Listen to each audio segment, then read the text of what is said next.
I'm reporting back on the Freestyle Chess event taking place in South Africa. If you remember, previously I looked at a game between Javahir Sindarov and Magnus Carlsen from the initial all-play-all stage. And Sindarov showed that he was a very worthy opponent for Carlsen. He defeated him really convincingly. So we fast forward a couple of days and we've reached the semi-finals. One of the semi-finals was Aronian against Keimer. I'll report back on that at the end of these games. And the other semi-final was Sindarov against Carlsen, and that's the match I want to look at.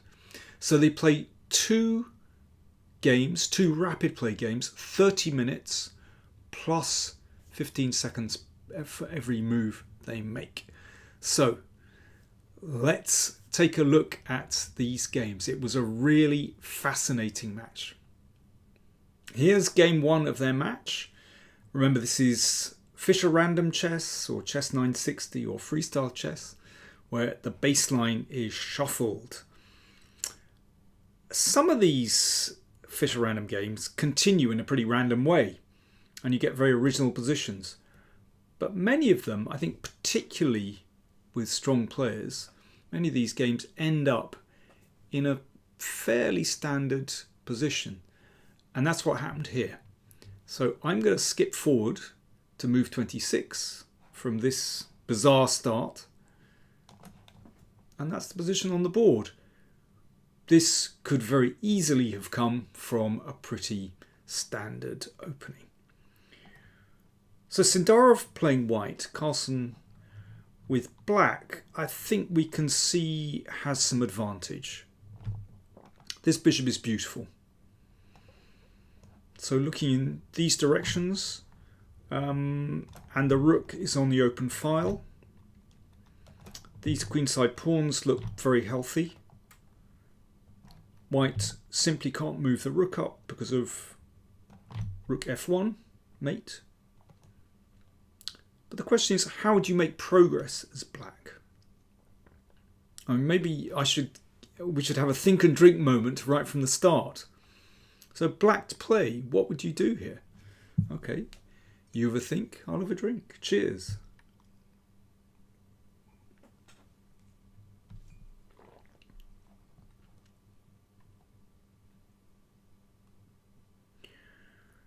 Well, this was classic Carlsen, really.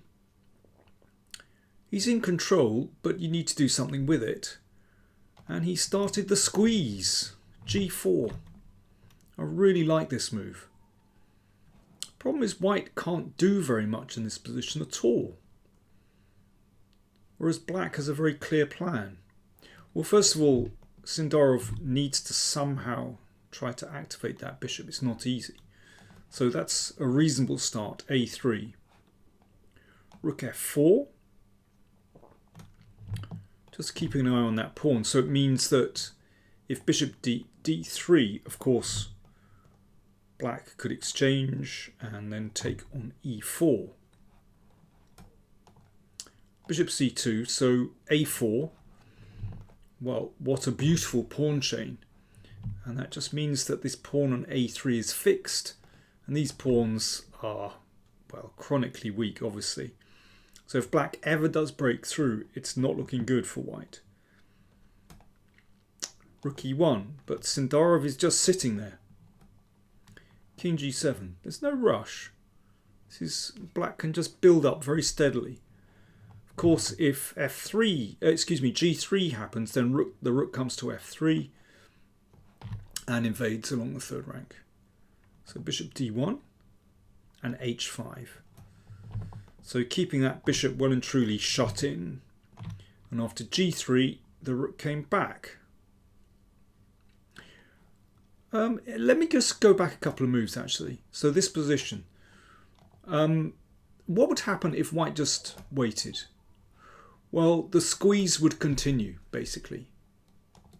You can see that the king will just march up behind those pawns, beautifully secure. And this is absolutely terrible for white.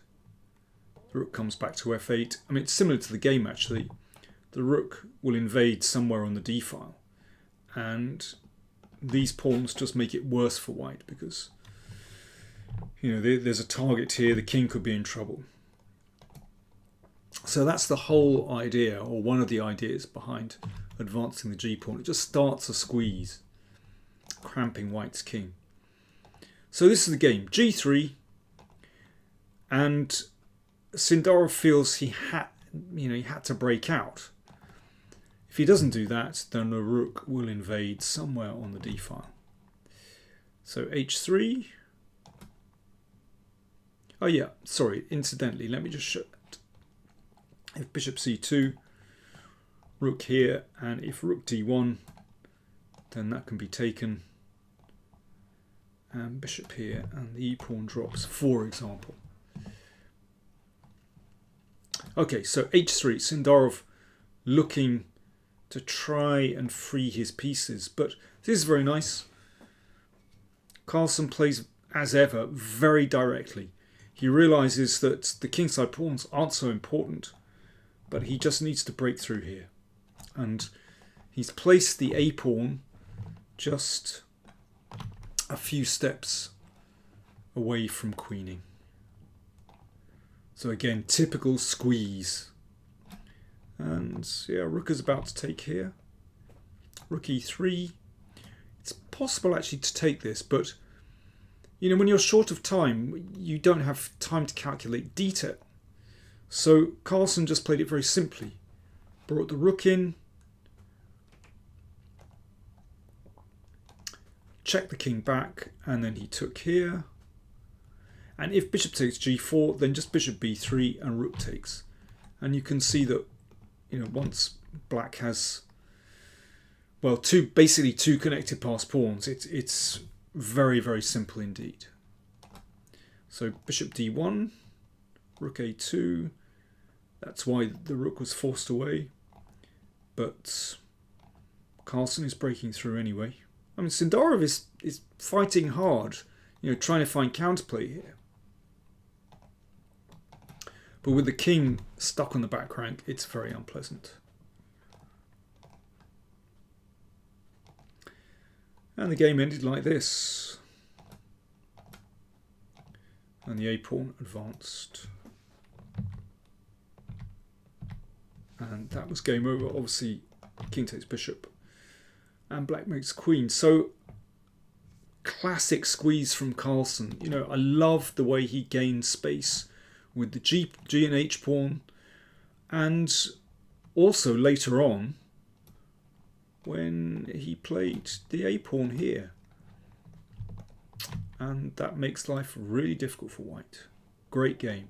Okay, so that meant that Sindarov had to win the next game, the next rapid play game, to stay in the match. So let's see how he got on. Well, playing black, you reach this position. So that pawn is just 2 steps from queening. Carlsen has made a mess of this game. But can black win? Let's have a look. King d5. King f3, h6. There's no rush, because actually Carlsen can do nothing here. Rook a1. Now Sindarov has decided on a course of action. He probably played, you know, a couple of those moves like h6 and king d5 quickly that just gains him a bit of time. a2. Now once the pawn comes to a2, you have to be absolutely certain of what you're doing, because black's rook is now really passive. But of course Sindarov had worked it out beforehand. So he gives up one of those extra h-pawns, and that means that this pawn is now vulnerable. Okay, time for you to have another think. Time for me to have another drink. How would you play with black in this position? Black to play and win, I should say. Why not? Cheers.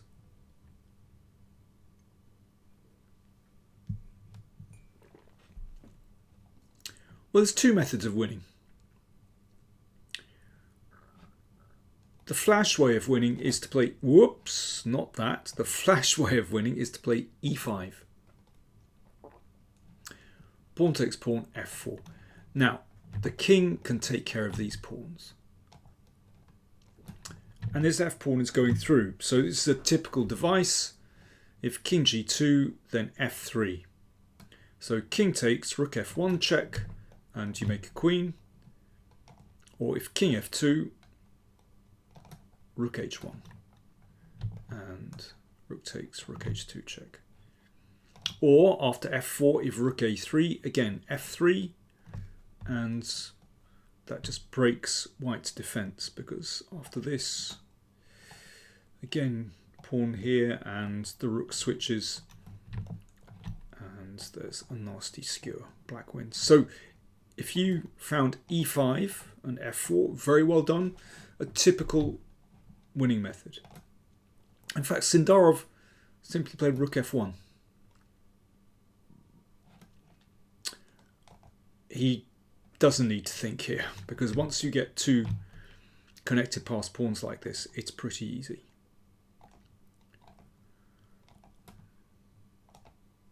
And basically they roll through, the h pawn doesn't matter at all, and the king comes in. King hides in front of the pawns, and then the pawns just advance. And here Carlsen resigned. If, well, h7, the rook h5 check picks up that pawn, and otherwise, basically, yeah, the e pawn and the king just creep down the board, and that costs a rook. Nice technique from Sindarov. So that meant the score in the match was 1-all. So then they went to 2 Blitz games. Here's the first one. So Sindarov playing white. You can see, yeah, this one's pretty messed up. The bishops are in the normal positions, but not the rooks. And yeah, the queen is in the corner. So yeah, pretty strange position. d4. g6, so that opened up the queen. e5, d5. So what's happened here is that very quickly we have a kind of King's Indian position, actually. But black's pieces, it turns out, are very well placed for this particular pawn structure. Okay, that prevents a knight coming in here. Yeah, I mean, black's queen basically looks much better than white's queen. I think that's why Sindarov played h4. But black's pieces look really good here. And white doesn't have the usual counterplay of pushing forward on the queen side with c5. h5 I really like. So prevents this pawn advancing, but also prepares bishop h6, and once the bishops are exchanged, then the queen comes in, and yeah, white's pieces don't look good.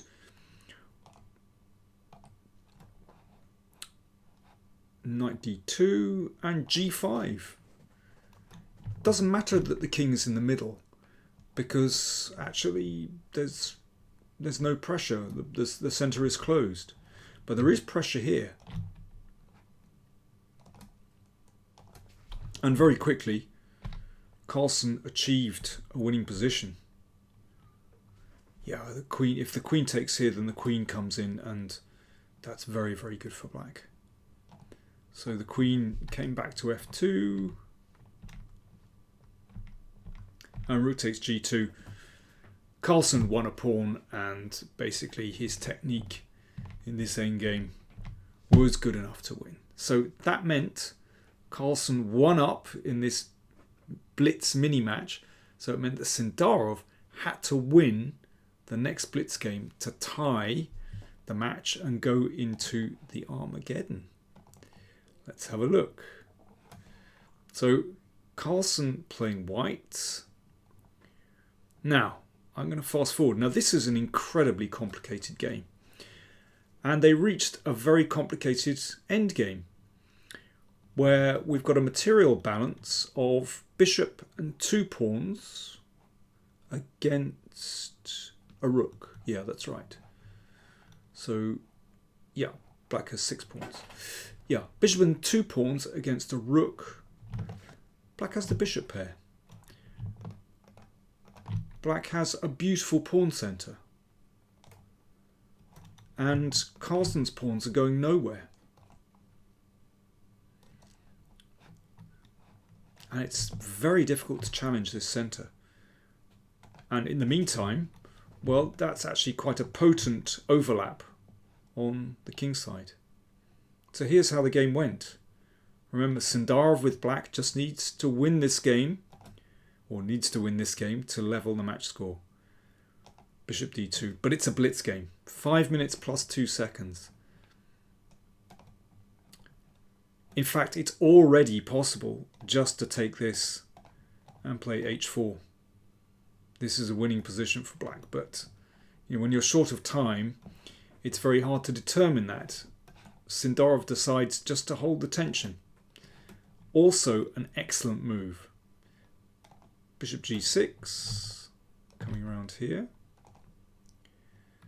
The rook is in trouble.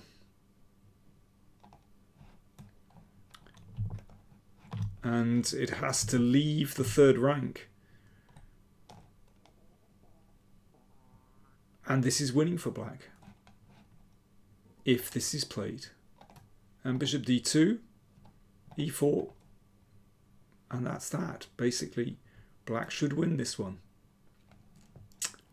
However, Sindarov played here is still excellent for black. Those bishops look amazing. Carlsen desperately needs counterplay, played b5. g4 should be winning here. Again, you need time to calculate that. What's happening after g4, and is there potentially some kind of counterplay here? In fact, black should be winning that one. That's tricky. Sindarov, remember it's a blitz game, played it simple. He eliminated the counterplay. The bishop came back. Again, a very interesting moment. Sindarov played d3. In fact, if he played bishop c6, it's pretty straightforward. But this is not the kind of thing you do. When you have the bishop pair, you're always told keep the bishop pair. In fact, this is going to be winning for black because the pawns and the bishop can't be touched. And then the kingside pawn majority comes into play. And white doesn't have any counterplay here. It's bishop and 3 pawns against a rook. But Sindarov plays principally. He advances this. The machine says that rook c1 is actually equal here, but okay, how one determines that is unclear. Carlsen played this. There was a check. Bishop c4. And that rook is in trouble again. Of course, if it nudges forward, then that's fatal. Bishop b3 check. So a6. Carlsen advances the pawn to the queening square. But this is tricky. When you've got no time to calculate, black is a piece up. But there are checks to negotiate. In fact, so where would you go with the king? Instinctively, what feels right in this position? Well, I don't know. What's your instinct? Sindarov ran towards the bishop, trying to protect that bishop.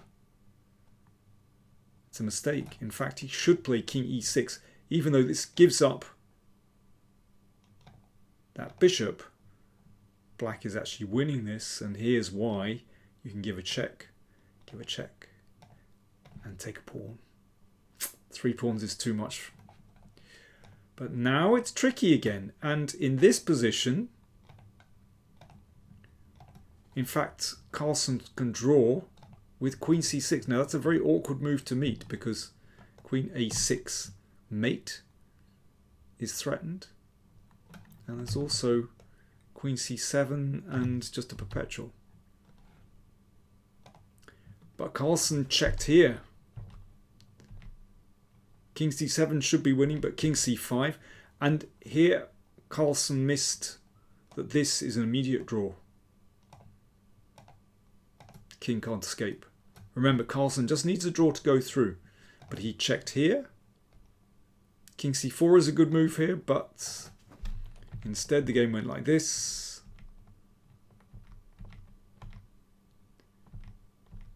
And queen b4 check. Queen takes. And Carlsen has escaped. And here's how the game finished. Well, it's quite clear that Carlsen with white is not going to lose this position. And yeah, a draw is going to happen after this and just eliminating the last pawn. That's an incredible fight. Sindarov in this last Blitz game missed several chances to win, but it really wasn't simple, and Carlsen managed to keep it just complicated enough. And in the end, he earned his draw, and that meant he went through to the final. But I think some fascinating endgames there, actually. I thought Carlsen's technique in the first one was particularly good. Okay, what happened in the other semi-final? Well, Levon Aronian defeated Vincent Keimer. So the final is going to be Magnus Carlsen against Levon Aronian. I'll report back. Thanks for watching.